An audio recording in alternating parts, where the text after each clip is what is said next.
सर्वस्य विघ्ननाशो विनायकः धूम्रकेतुर्गणाध्यक्षो बालचन्द्रो गजाननो राजशैतानि नामानि यापणे चुडयादपे विद्यारम्भे विवाहे च प्रवेशे निर्गमे तथा सङ्ग्रामे सङ्कटस्यैव विघ्नस्तस्य न जायते शुक्लाम्बरधरं देवं शशिवर्णं चतुर्भुजं प्रसन्नवदनं ध्यायेत् सर्वविघ्नोपशान्तये अग्निसिद्धार्थ सिद्धार्थं पूजितो यासुरासुरे सर्वविघ्नहरस्तस्मै गणाधिपतये नमः सर्वमङ्गलमाङ्गल्ये शिवे सर्वार्थसाधिके शरण्ये त्र्यम्बके गौरी नारायणी नमोस्तुते सर्वदा सर्वकार्येषु नास्ति सर्वमङ्गलं एषा हृदयस्थो भगवान् मङ्गलाय तनोहरि तदेव लग्नं सूर्यनां तदेव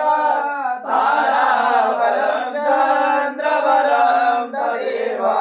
विद्याबलं देवबलं तदेव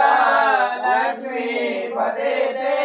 गृहमस्मरामि नमस्ते सर्वस्तेषां कुतस्तेषां पराजया योगेश्वराकृष्णो यत्र पार्थो धनार्दरा तत्र सेवया भूते भवानी धर्मतिर्ममानन्दस्यवासते तेषां नित्यायुक्तानां योगक्षेमं भाव्यं स्मृते सकलकल्याणं भाजनं नेत्राय देशं समजम्यं जलासरणं देवादिसन्तु नासिद्धिं ब्रह्मेशान जनार्दना दण्डपाणिं च भैरवं वन्दे काशी गुहां गंगा भवानी मणिकर्णिका